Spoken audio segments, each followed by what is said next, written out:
Nos encontramos en la clase en vivo del grupo número 1, me parece. Hoy vamos a ver lo que son las bases de datos. Asignatura Programación Web del Tecnólogo en Multimedia. Nos vamos a referir dentro del virtual a la unidad número 3.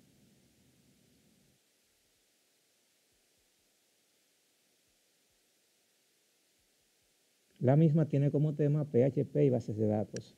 Para esta demostración vamos a utilizar el código fuente que se encuentra acá. Puede ser cualquiera de ellos. Vamos para este ejemplo a tomar el primero.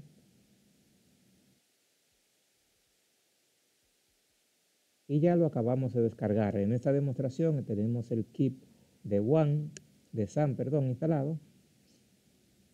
Vamos a verificar que en el mismo los servicios que necesitamos de Apache y MySQL puedan estar ejecutándose, como se nota acá.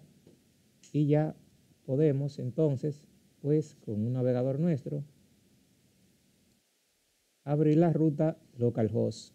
Y hemos comprobado pues que está funcionando. El sitio que acabamos de descargar lo pasaremos a nuestra área de trabajo, que en mi caso es la carpeta htdocs. Tengo un poquito más de organización, como saben, pero bien, usted pudiese acá tener su carpeta de todos los proyectos, nombrada a su manera.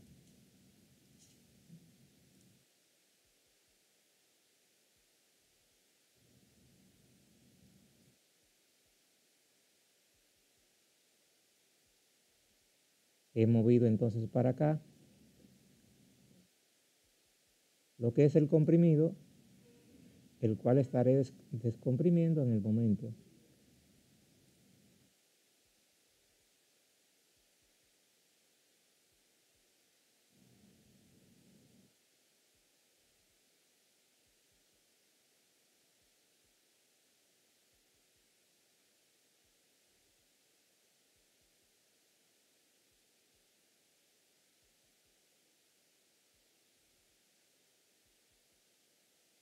Voy a ponerle un poco el nombre más corto a la carpeta y ahora voy a verificar que dicho sitio pues pueda visualizarlo a través de mi localhost.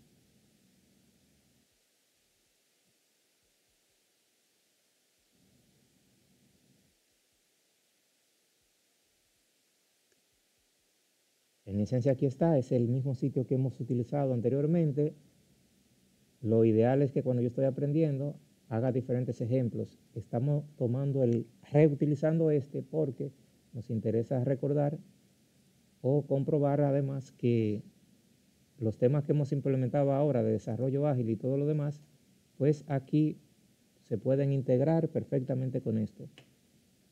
Para fines de recordatorio, aquí estamos utilizando desarrollo ágil, las técnicas que vimos en la clase. Y este sitio ya lo hemos visto en clases anteriores.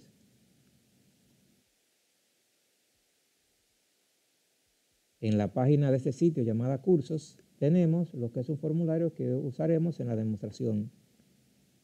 Como el tema de hoy es conocer las bases de datos, aprender a crearlas y además registrar en la misma, vamos a comenzar viendo un poco de teoría sobre lo que es una base de datos. Para lo cual, dentro del sitio hay una carpeta llamada DB en el que se encuentra este PDF. En el mismo lo que me habla es teóricamente de qué es una base de datos, aquel almacén organizado de información. Me describe también que puedo utilizar o que uso un cilindro para representar a la misma y luego con flujos o rayas indico cuadros que pasan a ser las tablas, que no son más que unidades de información. Para este ejemplo como tal, que está orientado a la parte académica, le hemos llamado a la base de datos DB Academia Web. Importante acá, cuando las entidades tienen nombre muy extenso, como una universidad, en el nombre de la base de datos uno no pone el nombre de full, completo, sino que usa las abreviaturas. En nuestro caso, digamos ITLA, en vez de poner ahí Instituto Tecnológico de las Américas. Ya luego las tablas contienen información según cómo se maneja la entidad. Tratándose de ese tema, que es del ambiente académico, es normal saber que habrán profesores, habrán cursos y que esa universidad pudiera tener sedes, o lo que podría ser también sucursales. Para el caso de profesor, aquí se están indicando una serie de campos que vale aclarar, no son los únicos que se aplicaría a una entidad como esta. Esto es veramente un ejemplo. Ya cada entidad, según toda la información que vaya a manejar, puede agregar o quitar más campos según necesite. Importante también, las tablas generalmente tienen un campo ID. Ese ID es un identificador para cada registro que insertemos en la misma. Este campo tiende a nombrarse ID más el nombre de la tabla. Es por eso que vemos aquí ID curso, por acá ID profesor y así sucesivamente. Más abajo lo que tenemos es un ejemplo de cómo se vería ya la información registrada en una tabla de la base de datos. Para el ejemplo acá, cursos, miren acá, aquí tenemos una vista de cómo se vería ya la información almacenada, es decir, almacenando muchos cursos dentro de esa tabla. Visto eso entonces, este ejemplo que tenemos acá es lo que se llama el diseño de la base de datos. Aquel trabajo que se hace previo, pues no es un trabajo que yo pudiese hacer a la ligera. Pudiese ser un negocio propio, una empresa propia mía, y yo no puedo crear la base de datos de la mente. Debo hacer una planificación para determinar toda la información que yo voy a necesitar de mi propia empresa, saber cómo esa información se va a relacionar también, etcétera. Por lo que este paso debe hacerse previamente. Imaginémonos que ya usted lo hizo y que ahora va a pasar el siguiente paso. Miremos antes que nada esto como un boceto. Esto sería el boceto de la base de datos. Ese paso previo, acuérdense cuando usted trabaja una revista, que primero la bocetea, sobre todo cuando está aprendiendo, ¿verdad? Imagínense, repito, que esto es un boceto, pero de una base de datos. Ahora pasamos al proceso de crear ese boceto, o mejor dicho, de ese boceto llevarlo al producto final, a la realidad. Para ello, usamos también nuestro propio localhost y dependiendo del kit que usted tenga, ubica la opción de PHP Management. Y va a entrar a una interfaz como esta. En algunos scripts le pide usuario y clave para entrar. Por defecto, el usuario es root, R-O-O-T.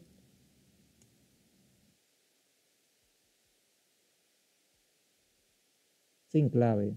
Por defecto, cuando se instala. A veces la gente que tiene Mac, cuando instalan Manc o Sanc, en esa instalación le pide una clave, la cual usted indica aquí cuál fue la que usó en el proceso de instalación para poder entrar acá. Notaron que yo no puse ninguna clave porque aquí por defecto no trae clave. Entonces, ya en esta interfaz, esto es un aplicativo. Al ser una página web, uno pudiera pensar que aquí debería estar una palabra, un link de inicio. Pero como es un aplicativo exclusivamente para base de datos, el que llegó aquí se supone que lo que va a crear es base de datos y nada más. Ahí no va a aparecer de que un menú inicio, nosotros, etcétera. Porque repito, eso es un aplicativo, un utilitario con un fin específico y el que llega ahí tiene que saber qué es lo que va a comer ahí, qué es lo que va a ver.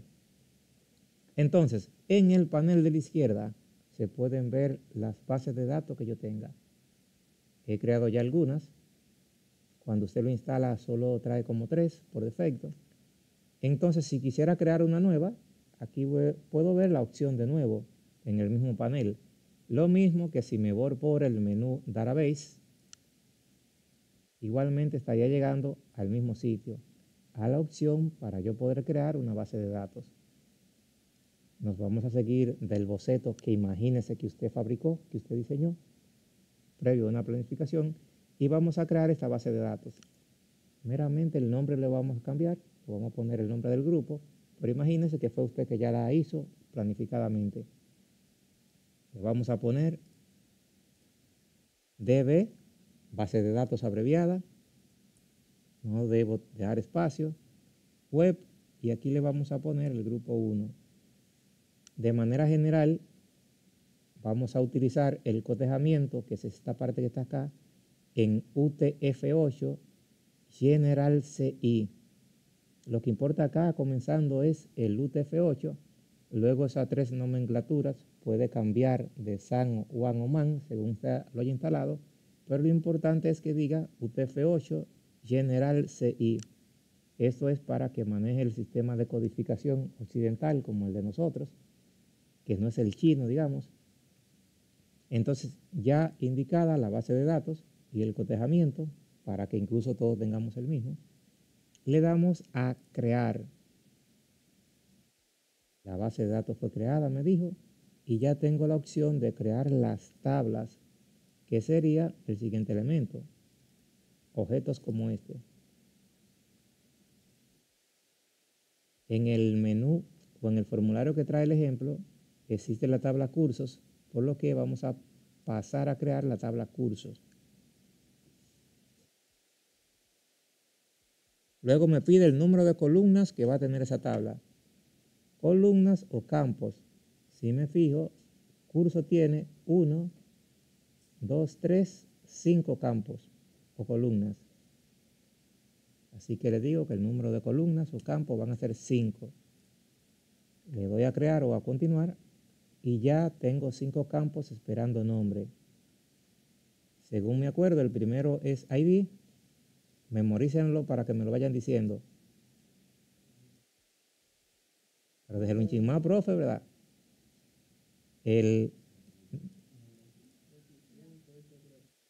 Ok, el próximo es. Después.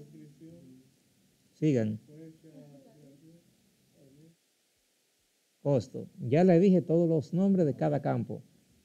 Después viene el tipo de datos que va a almacenar dicho campo. Podemos tener información tipo texto, podemos tener información entera en formato numérico, podemos tener información en formato fecha, entre otros. Para el caso del ID, lo vamos a dejar en INT, que significa integer o entero, números enteros. Para el caso del nombre, que va a almacenar textos o cadenas de caracteres, pudiésemos elegir texto, pero este es un campo que almacena para almacenar grandes cantidades de textos. Imagínense que vamos a almacenar agua que usted va a tener en su cocina, y para eso trajo un tanque. Es raro que uno tenga un tanque de agua en la cocina. Uno busca un envase más pequeño, ¿verdad? Entonces, el envase aquí más pequeño sería un varchar, que me soporta de 0 a 255 caracteres. Si yo pongo un campo tipo texto ahí, estaría dejando desperdiciado un reguero de espacio en memoria. Descripción la vamos a poner también varchar. Fecha de creación, date, que si yo quisiera que aparte de la fecha también me almacene la hora, le coloco entonces date time. El costo lo vamos a poner en decimal, por si acaso aparecen centavos. Ahora lo importante es indicarle qué capacidad de caracteres me va a almacenar. El primero, que es el ID y que es tipo número, le voy a poner un 6. Ese 6 me da la facilidad de yo poder almacenar ahí una cantidad de 6 dígitos. Sería 999.999, 1.000.000 menos 1. El día que esa empresa necesite crear 1.000.000 de cursos, ya funcionando en toda su vida, ya hace tiempo que tiene dinero suficiente y necesidad suficiente para crear otro sistema y otra base de datos. De modo que esta me da y me sobra. El nombre lo vamos a poner en 70. Pareciese mucho, pero yo voy a almacenar aquí nombre y apellido. Hay personas que tienen 2 de cada caso. Descripción la vamos a poner en 250. Fecha de creación no necesito indicarle porque ya ese formato trae por defecto una cantidad X de caracteres y ya viene, digamos, predefinido. En el costo lo vamos a poner en 10,2. Quiere decir que almacenará una cantidad de 10 dígitos enteros y 2 dígitos en la parte decimal. Eso es lo que se le hace a cada campo cuando estoy creando una tabla. Al campo ID, que es el casi más importante de la tabla, se le pone un poquito más de atención. Se le dice acá en índice que este va a ser el campo primario.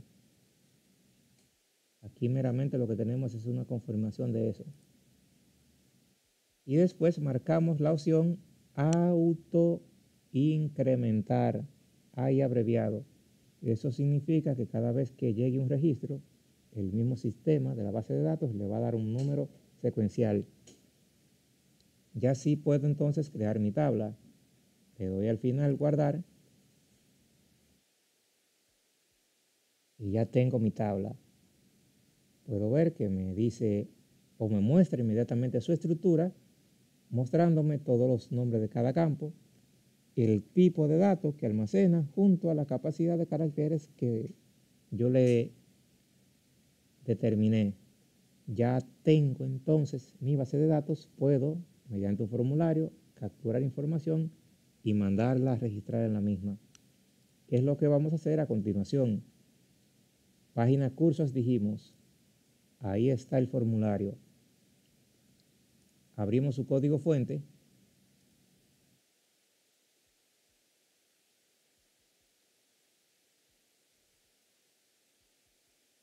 Pues queremos ver el código de dicho formulario. Importante, por aquí comienza la cosa cuando usted va a registrar.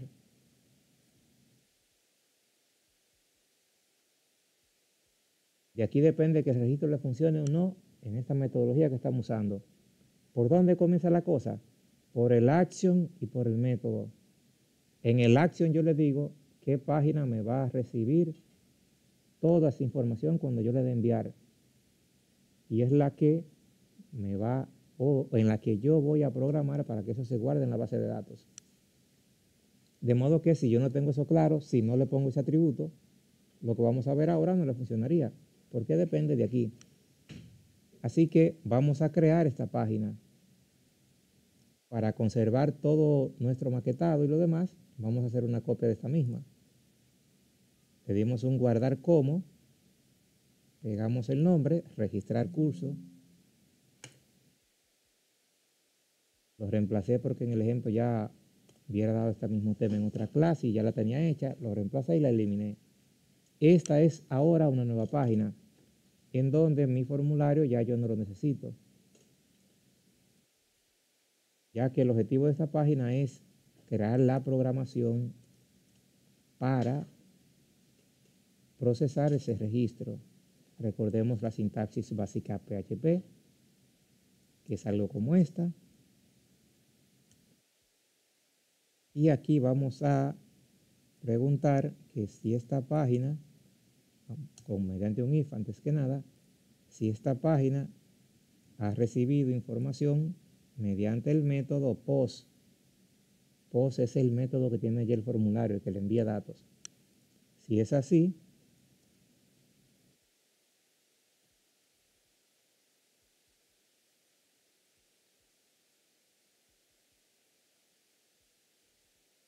como dice el comentario ahí, del formulario, vamos a recibir los datos. Para ello vamos a utilizar una variable, la cual nombraremos de acuerdo a la información que yo estoy recogiendo. Y lo primero que voy a recoger es el nombre del curso que me recoge el formulario. Incluso le puedo poner curso. Para yo recoger lo que venga desde un campo, si el formulario tiene el método POST, yo puedo decirle signo de moneda POST, abro corchetes y luego llaves y luego comillas, perdón, y ahí le indico el nombre del campo que yo quiero recoger información. Abro de nuevo mi formulario, busco el primer campo y verifico su nombre. Dice acá que se llama txt nombre. Ya de esa manera yo estoy recorriendo o capturando lo que el usuario me escriba ahí.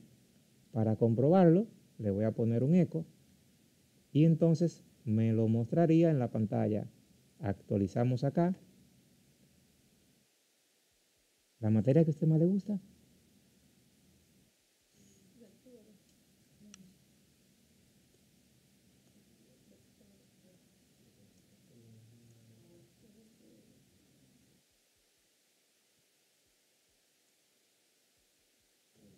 Vamos aquí pues a completar una información de relleno.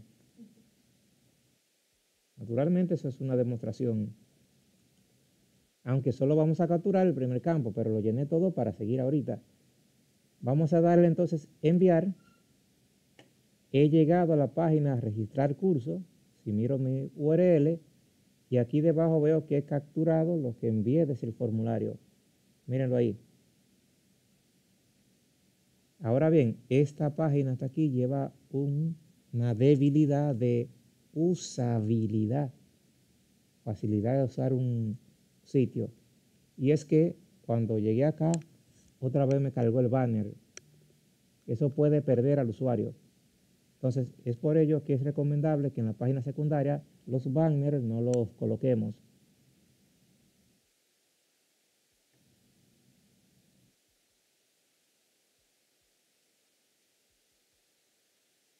Me voy a tomar un momentito para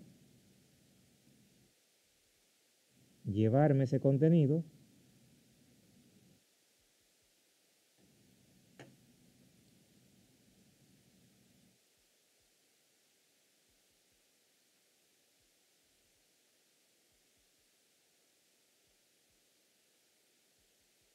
Y que así yo no me pierda cuando llegue a esta página. Ahora es más usable. Miren que la información se vea automáticamente usted cargó. Ya recibimos el primero, pues vamos a continuar con los demás. Si hicimos uno, hacer los otros se hace rápido, ¿verdad?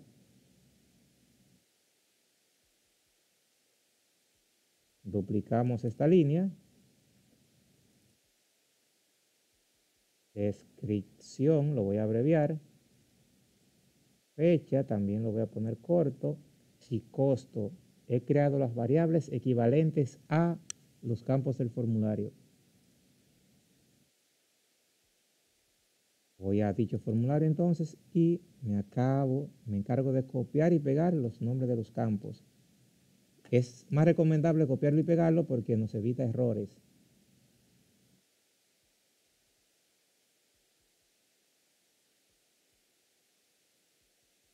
Como yo llené todo ahorita, puedo recargar para verificar que me recoja toda la información. Y acá la tengo toda pegada. En ningún momento le dije sepárate.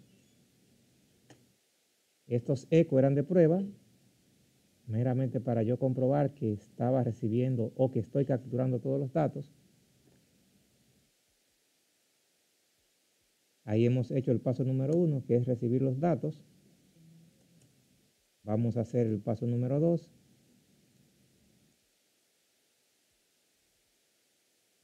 Que consiste en validarlo y para ello, mediante un if,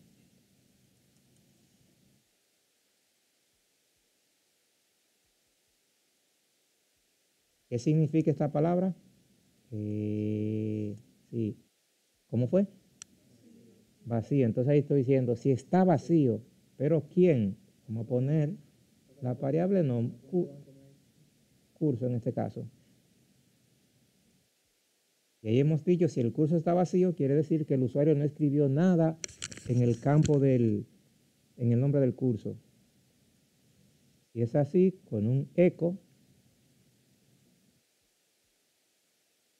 y dentro de una etiqueta para que se vea en formato presentable, pues le vamos a indicar que debe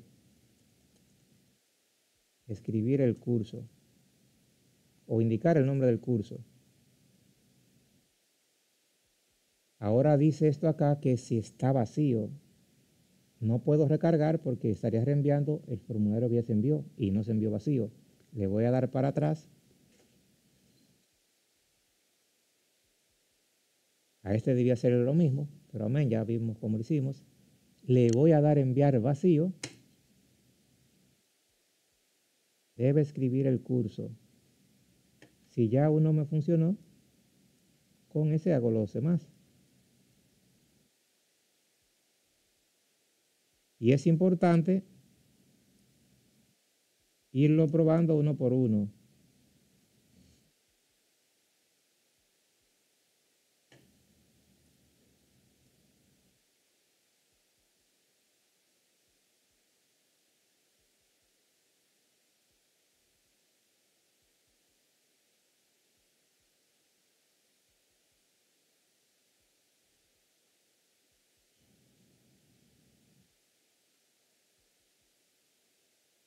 Ustedes en casa lo prueban uno por un tema de tiempo. Avancé un poquito. Vamos con la fecha y con el costo. De modo que ahora me los debe pedir todos. Perfecto, entonces, ya aquí hemos validado y con esas configuraciones, con esa programación, no se me va a pasar dejar que el usuario me deje un campo vacío. ¿Qué vamos a hacer a continuación? Si ya está todo validado, pues vamos a guardar. Para validar y darle un mensaje personalizado a cada campo, preguntábamos que si estuvo vacío. Ahora vamos a preguntar lo contrario. Si no está vacío, para que pueda guardar. Esto primero fue para mensajitos. Si este no está vacío, díselo. Ese es el único fin de esos if. El que vamos a hacer ahora es uno preguntando todo lo contrario de aquello para que si se dio todo lo contrario, pues que deje guardar. Yo no debo permitir que me guarden formularios vacíos sin nada en una base de datos. Es por ello el tema de la validación. Entonces, aquí adentro vamos a hacer un solo if que va a preguntar todo esto junto, pero de manera negada. ¿Cómo lo niego? Repitiendo la misma instrucción, pero le coloco un signo de admiración delante. Y ahí diría si no está vacío el curso. Como quiero poner varios, agregaré ampersand, ampersand, para colocar el próximo.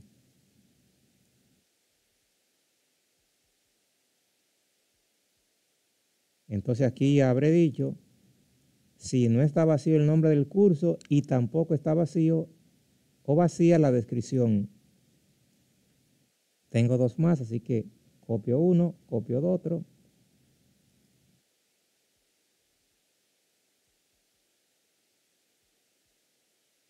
Y me encargo de reemplazar en cada caso.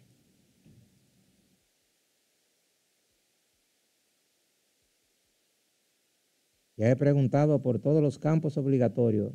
Si eso pasó,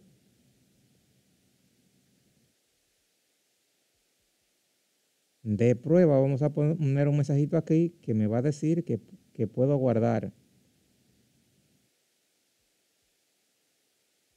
Pondré a este if un de lo contrario.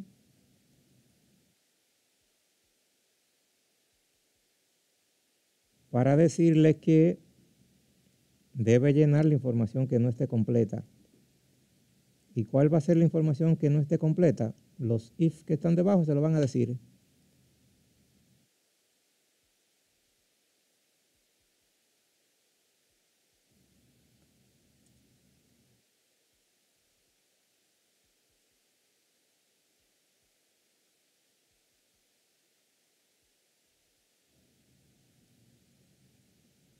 Para que todo tenga cronología y sentido, falta por completar y el mensaje del curso va a decir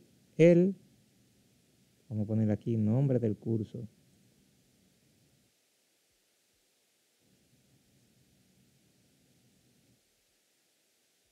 Etcétera. Entonces, vamos a comprobar.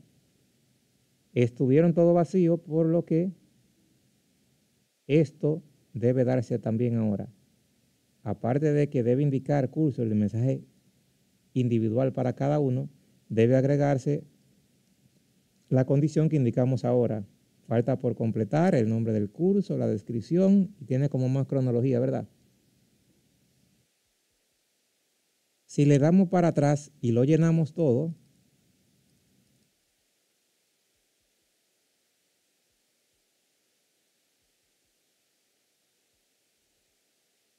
ahora debería decirme que puedo guardar.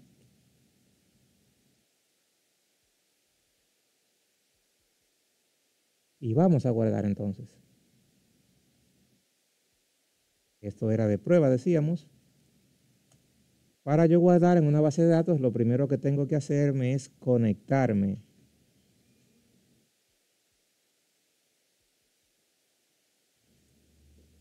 Y la base de datos está en MySQL, que es el gestor de base de datos que usamos.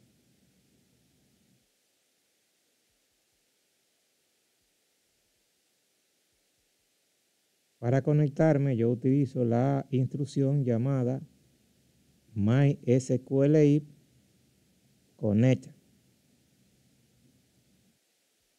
Eso le está diciendo, conéctate a una base de datos. Ahora bien, entre esos paréntesis yo debo decirle cómo se llama el servidor donde está esa base de datos, qué usuario y clave tiene, además del nombre de la base de datos. Ese es un proceso que se hace mucho, pues cada vez que yo voy a registrar, cada vez que yo quiero ir y consultar información, cada vez que yo voy a eliminar una información o a modificarla, debo conectarme. Entonces, como es algo que yo hago mucho, se usa de hacer la conexión en un archivo o en una variable, y cada vez que yo quiera hacer ese proceso recurrente, llamo a la variable y no tengo que repetir todo el proceso de la conexión paso a paso. Dígase, hago una variable llamada servidor,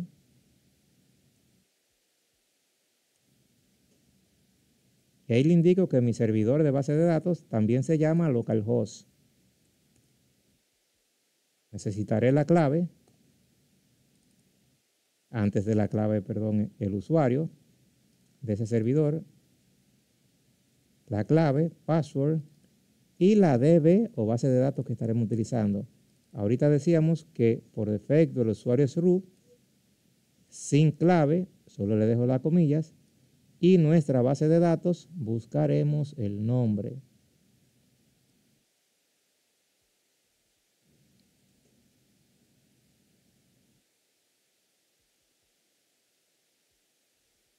Así que entre los paréntesis de MySQL Connect, yo le digo, este es el servidor a que me quiero conectar, este es el usuario, todo separado por coma,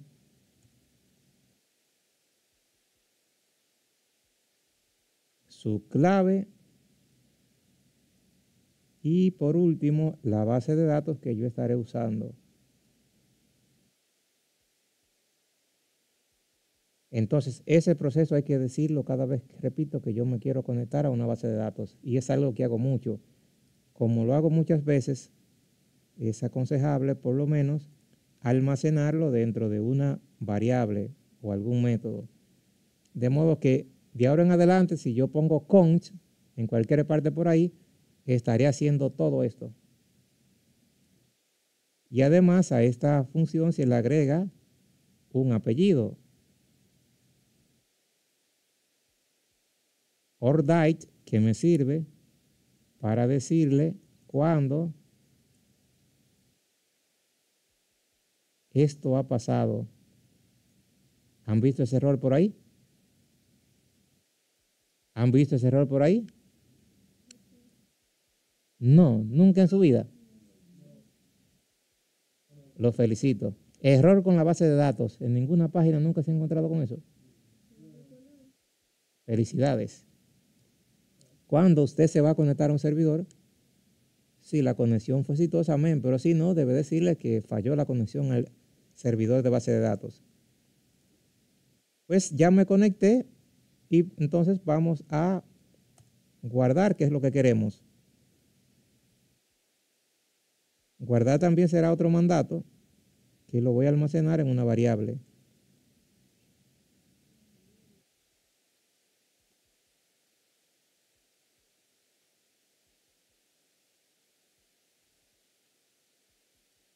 bajaré entre las comillas, un poquito más de zoom, voy a dar varios saltos de líneas para escribir cómodamente acá y que pueda ver todo más fácil. Para guardar en una base de datos usamos insert acompañado de int. Guarda en, insert in, quiere decir guarda en, y le indico la tabla donde yo quiero guardar. ¿Cómo se llama la tabla que creamos? ¿Cómo se llama? Qué tímidos están. Entonces, después de indicarle la tabla, abro paréntesis y le indico los nombres de esa tabla desde los campos donde yo quiero guardar datos, que son estos, también separados por coma.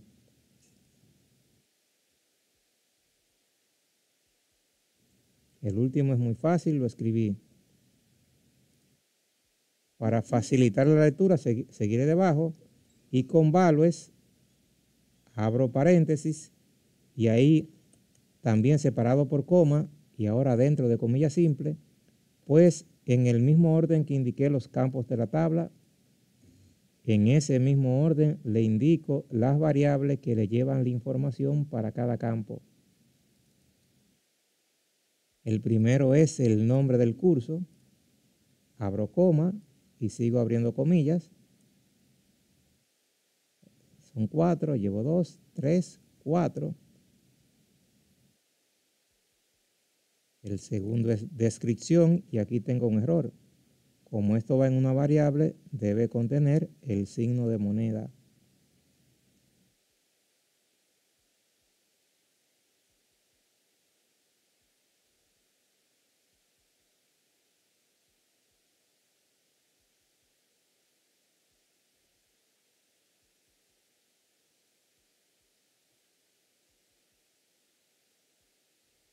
Eso que acabamos de hacer ahí es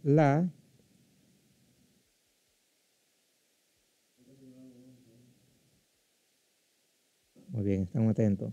Esto que acabamos de hacer ahí es la sentencia SQL para registrar. SQL es el lenguaje que manejan las bases de datos. Entonces ya aquí yo tengo preparado el mandato para que me guarde todo mi registro allá en mi tabla. Eso es solamente la orden. Eso es lo que se va a hacer. Ahora hace falta quien la ejecute. Para ello, usaré la instrucción MySQL query, abro paréntesis, y ahorita decía que para todo lo que yo voy a hacer en una base de datos, debo haberme conectado. Y para ello ya hicimos aquí una variable que llamando esa variable, pues yo me estoy conectando a la base de datos. Y después de estar conectado, pues hago lo que quiero realizar en la misma. Ya con eso es suficiente para que guarde. Sin embargo, cuando guarde, no le va a decir al usuario nada y lo dejaré en el aire. Para por lo menos decirle que falló o que fue exitoso, usaré un if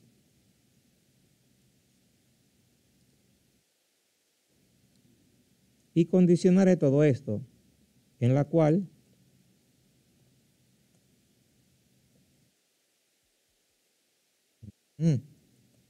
abro llaves, decía, cambió la cosa aquí, vamos, está bien. Entonces decía, abro llaves,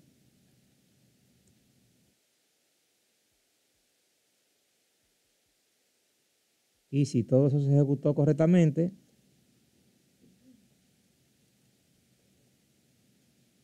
datos registrados, pondré un de lo contrario en el caso de que haya fallado el registro.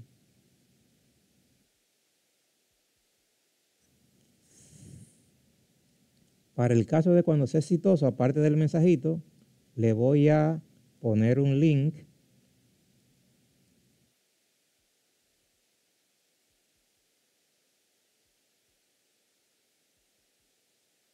para que se pueda volver al formulario. registrar otro, el cual va a estar referenciado, href, a la página que tiene el formulario llamada cursos.php. Probando es que se sabe y en teoría entonces esto aquí ya debería registrar. Para que nos acordemos qué fue lo que pusimos. Aquí están. Vamos a darle a enviar.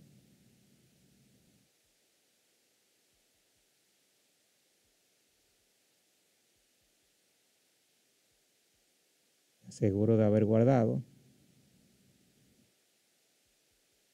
Es posible que aquí me haya dado algún error y esta página se me quedó, si se me queda cargando así, es posible que algún error tenga.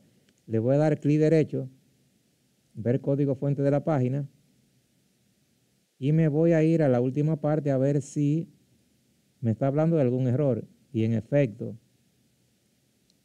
me dice que en MySQLi tengo un error de sintaxis. Quiere decir que en esa instrucción puede de que haya algo mal escrito. No, el ID no es necesario. MySQLi.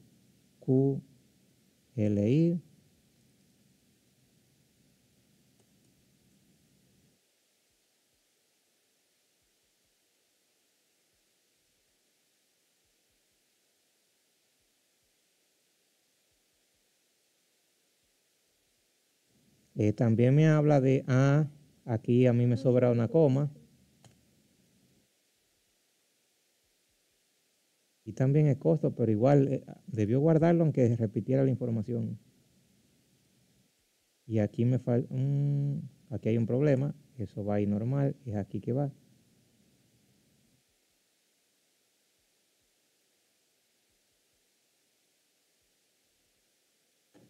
Recargamos.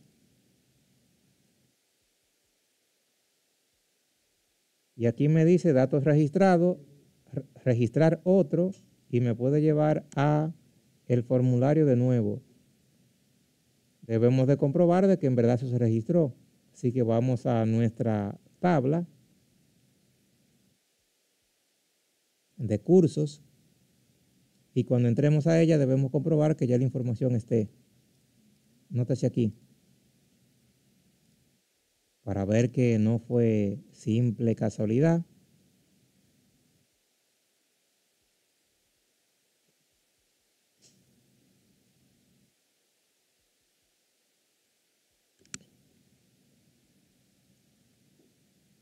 No estamos inventando otro curso.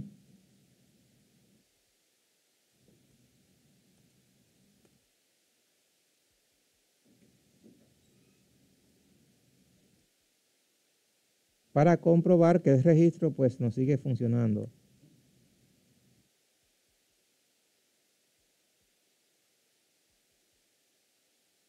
Volvemos y revisamos nuestra base de datos y ya puedo ver que tengo el otro.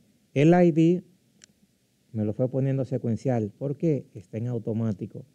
Ya de aquí en adelante, señores, es importante, mi sitio tiene una base de datos. Si yo lo llevo de una computadora a otra, de un servidor a otro, debo también llevarme la base de datos.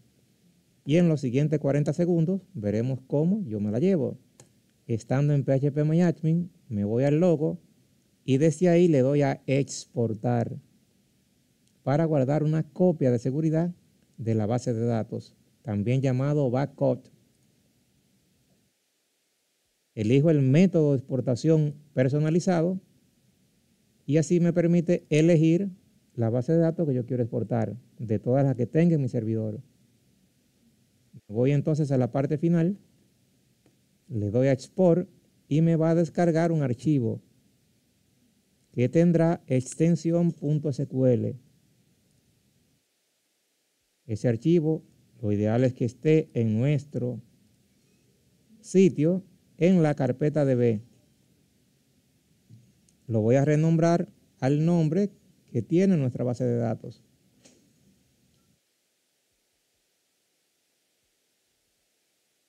Y si yo miro el código fuente de ese archivo, que lo puedo abrir perfectamente con un navegador, voy a notar que Aquí tengo un código que me sirve para crear la base de datos, después para crear las tablas, y más abajo veo otro código para insertar los registros que tenía la tabla, la base de datos. Miren aquí la información de los cursos. ¿Se nota? Eso es, ya yo puedo ahora eliminar esa base de datos allá y con ese archivo lo cargo por importar y tendría mi base de datos entera de nuevo otra vez. Por aquí, por importar. Esa es la utilidad de ello. De modo que lo dejamos hasta aquí. Esta fue la demostración, recordando que este código fuente es de la unidad número 3 sobre PHP y bases de datos. Es cuanto. Hasta la próxima.